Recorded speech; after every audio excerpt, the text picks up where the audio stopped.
Hello everyone, welcome back to my channel ASL pharma coaching. आज की इस video में स्टार्ट करने वाले हैं microbiology unit first. Lecture number 1 होगा आज की इस वीडियो में, जो कि हमारा सब्जेक्ट कोड है BP303T।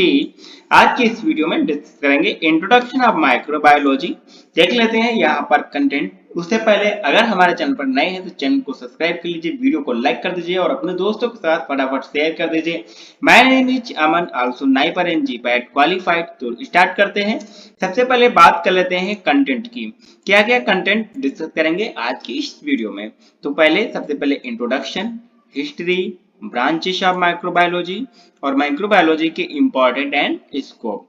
तो ये इतना कंटेंट जो है डिस्कस करेंगे आज की इस वीडियो में, ठीक है। सबसे पहले बात कर लेते हैं इंट्रोडक्शन ऑफ माइक्रोबायोलॉजी। अगर माइक्रोबायोलॉजी के इंट्रोडक्शन की बात करते हैं, माइक्रोबायोलॉजी जानने से पहले जान लेते हैं कि माइक्रोब्स क्या होते हैं, ठीक है। माइक्रोब्स और micro organism are minute living things that are usually unable to the view the naked eye. देखो, माइक्रोब्स और माइक्रो ऑर्गेनिज्म ऐसी लिविंग थिंग्स होते हैं, स्मॉल लिविंग थिंग्स, जिनको हम नेक्ड आई से नहीं देख सकते हैं, जिनको हमें वीव करने के लिए क्या माइक्रोस्कोप की जरूरत पड़ती है, ठीक है। This is called micro organism और माइक्रोस्कोप, माइक्रोब्स, ठीक है। In Greek word micro mean क्या होता है, स्मॉल, और बायोस का मीन क्या होता है, लाइव। ऐसी लिविंग थिंग्स जो कि स्मॉल होती है, माइक्रो, ठीक है। माइक्रो का मतलब ही होता है स्मॉल, ठीक है, जिनको हम नेक्ड आई से विजिबल नहीं होती है, उनको देखने के लिए हमें माइक्रोस्कोप की जरूरत पड़ती है। दिस इज कॉल्ड माइक्रो और माइक्रो ऑर्गेनिज्म। इन्हीं सब की स्टडी करते हैं माइक्रोबायोलॉजी में, ठीक है। दिस इज कॉल्ड माइक्रोबायोलॉजी, ठीक है। For example, virus, bacteria, prostate, fungi, algae, ठीक है। ये माइक्रो और माइक्रो ऑर्गेनिज्म बोल सकते हैं इनको। तो सबसे पहले बात कर लेते हैं डेफिनेशन ऑफ माइक्रोबायोलॉजी। माइक्रोबायोलॉजी क्या होता है? Microbiology is defined as the study of microbes और micro organism which are unicellular और cell cluster micro organism. Microbiology क्या डिफाइन करता है? उसमें माइक्रोबायोलॉजी में क्या करते हैं, स्टडी करते हैं माइक्रोब्स की, या फिर हम माइक्रो ऑर्गेनिज्म बोल सकते हैं, जो कि स्मॉल लिविंग थिंग्स है। अब वो सेलुलर भी हो सकते हैं और अनसेलुलर भी हो सकते हैं, ठीक है। नेक्स्ट बात कर लेते हैं, some microbes are pathogenic, they are mainly referred as germ. जो कुछ माइक्रोब्स क्या होते हैं, पैथोजेनिक होते हैं, और कुछ माइक्रोब्स जो होते हैं फैमिलियर होते हैं हमारी बॉडी से, ठीक है। कुछ पैथोजेनिक होते हैं जो कि डिसीज कॉज करते हैं, ठीक है। पैथोजेनिक मतलब डिसीज जो कॉज करने वाले होते हैं, जिनको क्या बोलते हैं, मेनली जर्म बोलते हैं, ठीक है। क्या बोलते हैं? जर्म। जो जर्म क्या होते हैं? Rapidly growing cell. ये बहुत जल्दी ग्रो करते हैं और इन्फेक्शन कॉज करते हैं, डिसीज कॉज करते हैं। This is called pathogenic microbes. Next बात कर लेते हैं, microbes are generally too small have the habitual lives in population communities are there swimming freely or attached to a surface। अब microbes हमें कहाँ मिलेंगे? माइक्रोब्स हमें यहाँ देखने को मिलेंगे जब हम बात करते हैं population, habitual population life communities like other, वहां पर स्विमिंग करते हुए मिलेंगे फ्रीली, ठीक है। अटैच रहेंगे किसी सरफेस से, लाइक जैसे फंगस वगैरह ग्रो करता है तो क्या अटैच रहते हैं किसी सरफेस से। इस तरह से माइक्रोब्स जो होते हैं इन्वायरमेंट में प्रेजेंट होते हैं। अब माइक्रोब दो टाइप से हो सकते हैं, एक हार्मफुल हो सकते हैं और एक बेनिफिशियल हो सकते हैं, ठीक है। Harmful because waste product, beneficial cooperative feeding affect the waste nutrient, ठीक है। तो ये हमारे लिए बेनिफिशियल होते हैं। Micro organism are use to make the different product. जो माइक्रो ऑर्गेनिज्म होते हैं इनको यूज किया जाता है डिफरेंट डिफरेंट प्रोडक्ट बनाने में, मेडिसिन बनाने में।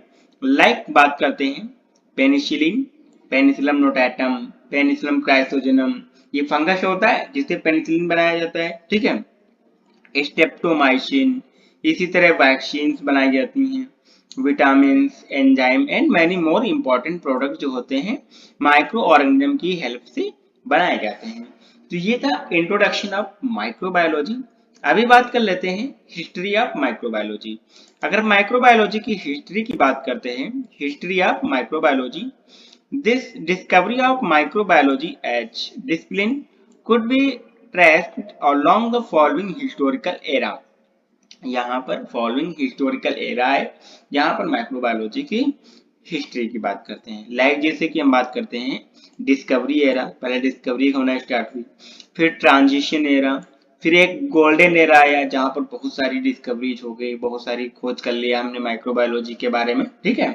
फिर आया एक मॉडर्न एरा जो कि चल रहा है, ठीक है। तो एक एक करके डिस्कस करेंगे। सबसे पहले बात कर लेते हैं डिस्कवरी एरा। अगर डिस्कवरी एरा में बात करते हैं, the term microbiology was given by French chemist Lewis pasture. जो लुईस पास्चर थे, इन्होंने एक माइक्रोबायोलॉजी टर्म दिया था सबसे पहले, ठीक है, जो फ्रेंच के केमिस्ट थे, फ्रेंच में लुईस पास्चर, ठीक है। The term microbes was first used by the Sedillot. जो सेडलॉट साइंटिस्ट थे, इन्होंने माइक्रोब्स जो टर्म है सबसे पहले इन्होंने यूज किया था, ठीक है। Robert Hooke was first coined the term cell.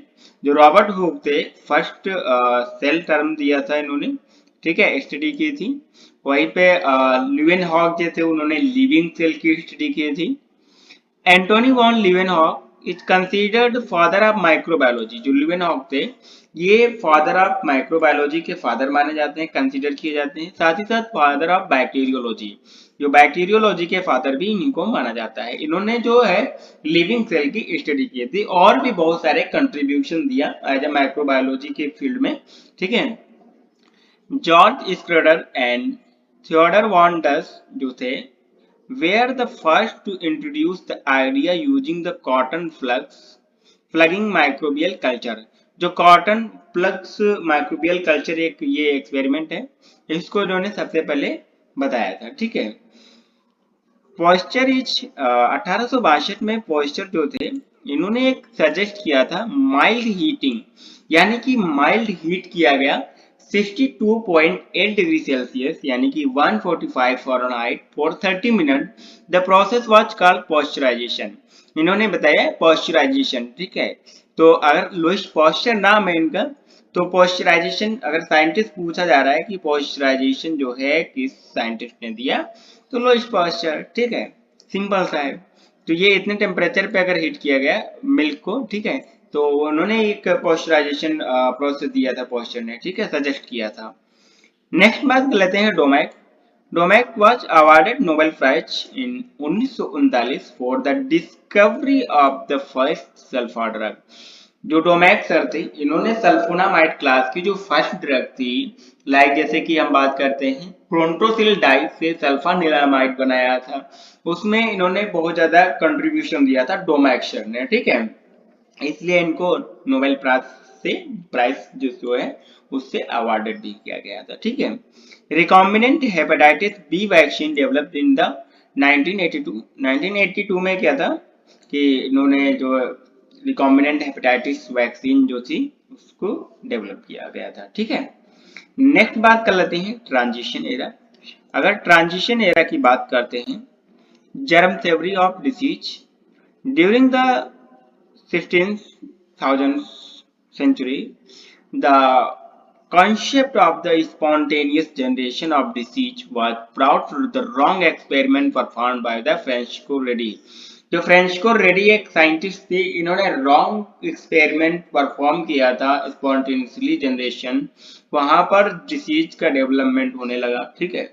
फिर क्या हुआ, in experiment he placed on the loaf of meat and eggs in 3 distinct jar. जो फ्लास्क है अनसील्ड है, ये फ्लास्क सील्ड है, ये फ्लास्क जो है कवर्ड है गाउच की हेल्प से, ठीक है। यहाँ पर बात किया गया कि जो मीट है इसको रखा गया है यहाँ पर, जो फ्लास्क अनसील्ड था यानी कि ओपन था। यहाँ पर आप देख पा रहे हैं कि ये इस तरह से मक्खी जो है आई है यहाँ पर, और ये इसकी वजह से क्या हुआ, यहाँ पर आई, फिर उसके बाद एक्स का फॉर्मेशन हुआ, यहाँ पर देखो माइक्रो जो है एक्स का फॉर्मेशन हुआ।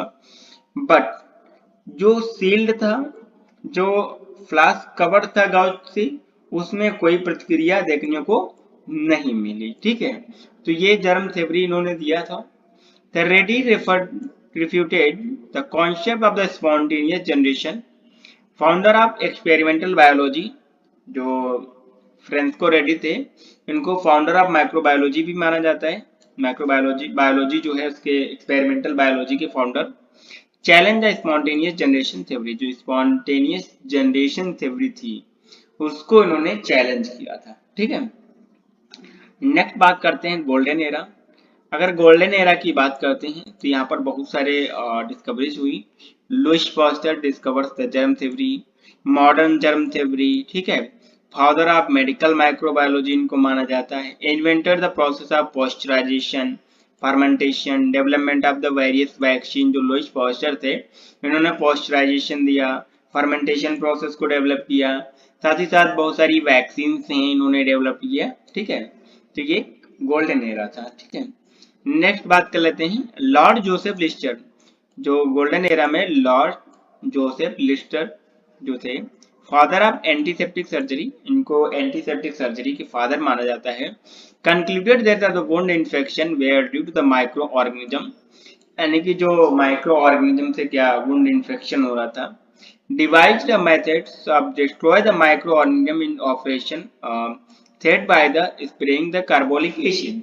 जो माइक्रो ऑर्गेनिज्म से वुंड जो घाव होता है उसमें इन्फेक्शन हो रहा था उसकी वजह से। ठीक है, तो इन्होंने क्या किया, जो कार्बोलिक एसिड है उसको स्प्रे किया, कार्बोलिक एसिड स्प्रे किया।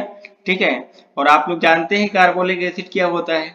ठीक है, जिसकी वजह से क्या हुआ, जो माइक्रोब्स से डेथ हुई। ठीक है, तो ये इसलिए इनको antiseptic as a carbolic acid as a antiseptic use किया जाता है। Carbolic acid also known as the phenol.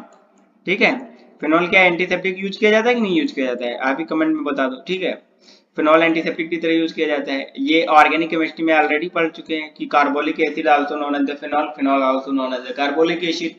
तो कार्बोलिक एसिड का स्प्रे किया, जिसकी वजह से माइक्रो ऑर्गेनिज्म जो थे वुंड घाव में वो डिस्ट्रॉय हुए।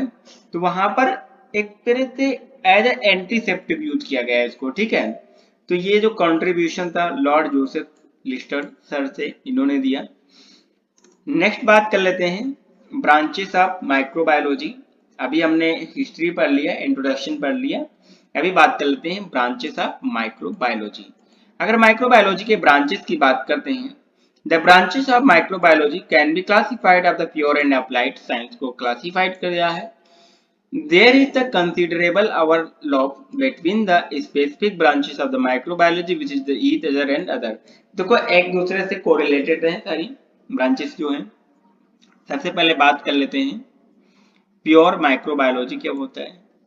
It is the branch which deals with the application of micro organism. ये क्या करता है, डील करता है application of micro organism, the field of science के फील्ड में। ठीक है, for the production of human beneficial product. ये क्या है, इसमें जो ह्यूमन बेनिफिशियल प्रोडक्ट है उनका प्रोडक्शन किया जाता है in the help of micro organism. जैसा कि हम बात करते हैं यहाँ पर एप्लीकेशन, जो माइक्रो ऑर्गेनिज्म की एप्लीकेशन है उसकी स्टडी करते हैं प्योर माइक्रोबायोलॉजी में। तो अब बेनिफिशियल किस तरह से है, एंटीबायोटिक बनाने में, वैक्सीन बनाने में, कुछ लॉजिकल प्रोडक्ट बनाने में जैसे कि मेडिसिन, एंजाइम्स, बायोटेक्नोलॉजिकल प्रोडक्ट बनाने में, तो इन सब में हेल्प होते हैं माइक्रो ऑर्गेनिज्म। और जो इसकी स्टडी करते हैं this is called pure microbiology. I hope तो आपको क्लियर होगा। नेक्स्ट बात कर लेते हैं बैक्टीरियोलॉजी। बैक्टीरियोलॉजी में क्या होता है, ये सिंपल सा है, बैक्टीरिया की स्टडी करते हैं। माइकोलॉजी में फंगी की स्टडी करते हैं।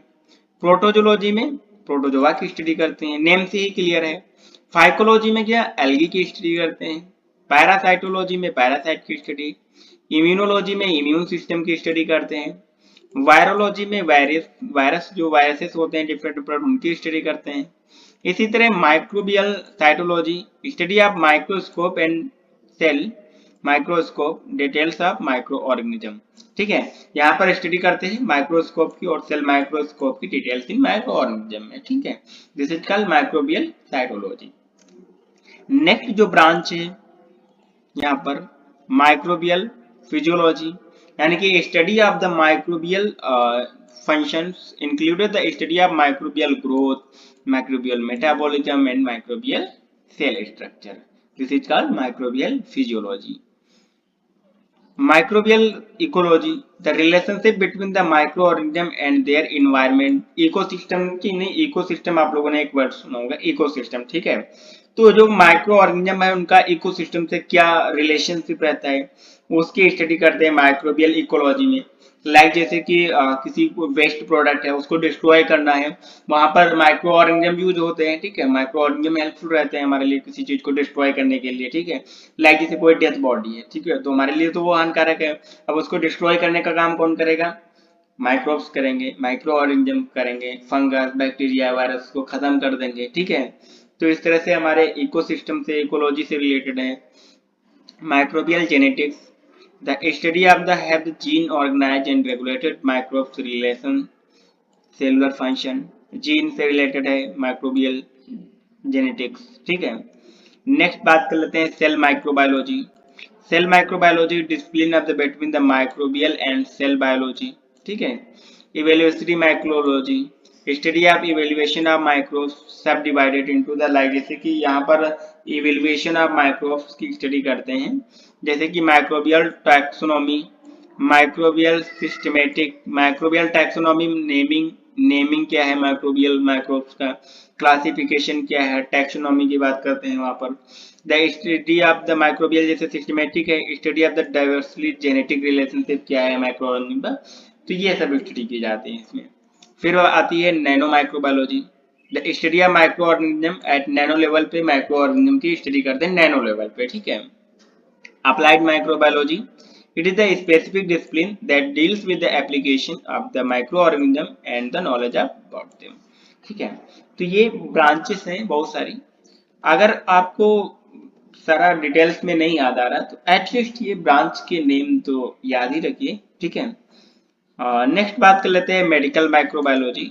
आप इन सारी ब्रांचेस को एक बार रीड आउट कर लीजिए. मेडिकल माइक्रोबायोलॉजी, इंडस्ट्रियल माइक्रोबायोलॉजी जैसे microbial biotechnology, environmental microbiology, food microbiology, agriculture microbiology, plant microbiology and soil microbiology. अगर लॉन्ग क्वेश्चन पूछा जा रहा है तो ये डिटेल में लिखिए, अदरवाइज जैसे कि शॉर्ट क्वेश्चन पूछा गया तो ये सारी ब्रांच भी लिख देंगे तो आपको नंबर मिल जाएंगे. ठीक है, नेक्स्ट बात कर लेते हैं scope and importance of microbiology, जो कि पहले भी बहुत सारा स्कोप देख चुके हैं माइक्रो ऑर्गेनिज्म का. The environment, microbes are the responsible balance the carbon, nitrogen and phosphorus. Microbes जो होते हैं रिस्पॉन्सिबल होते हैं हमारे इन्वायरमेंट में नाइट्रोजन को बैलेंस करने के लिए, कार्बन को, फास्फोरस को, इन सब जो बैलेंस करने के लिए यूज किए जाते हैं. Maintain the ecological balance on earth, ecological जैसे कि पहले भी बात कर चुके हैं. ठीक है, they found in the association with the plants in relationship maintain the soil fertility. अब माइक्रोब क्या होते हैं, सोयल की फर्टिलिटी को जो है इंप्रूव करते हैं. ठीक है, medicine, disease causing the ability of the some microbe such as the small vibrio cholera. अब स्मॉल वेब्रियो कोलेरा क्या होता है, डिसीज कॉजिंग प्रॉपर्टी होती है इसके पास. They provide in the with the means of the control in the form of antibiotics, antibiotics की form में कंट्रोल किया जाता है. ठीक है, production of enzymes, vaccine, bio infectant. ठीक है, मेडिसिन के प्रोडक्ट में, वैक्सीन बनाने में यूज किया जाता है माइक्रोब्स का. This is part of microbiology. Next बात कर लेते हैं फूड में. फूड में किस तरह से माइक्रोबायोलॉजी यूज है, micro organism had been used of the produce the food form during and through the waste product and bread making. Bread making में माइक्रो ऑर्गेनिज्म को यूज किया जाता है और वेस्ट प्रोडक्ट जो होते हैं उनको डिस्ट्रॉय करने के लिए. Microbes for the food spoilage, microbe जो होते हैं फूड को स्पॉइलेज भी करते हैं, खराब भी करते हैं. ठीक है, बायोटेक्नोलॉजी में यूज किया जाता है. कॉमर्शियल एप्लीकेशन इंक्लूड जैसे synthesis and Aston, alcohol and organic acid, enzymes, इनके सिंथेटिक में भी यूज किया जाता है. बायोटेक्नोलॉजी आ जाए. ठीक है, माइक्रोबायोलॉजी जो है बायोटेक्नोलॉजी में भी यूज किया जाता है. इसी तरह जेनेटिक इंजीनियरिंग में भी माइक्रोबायोलॉजी का यूज है.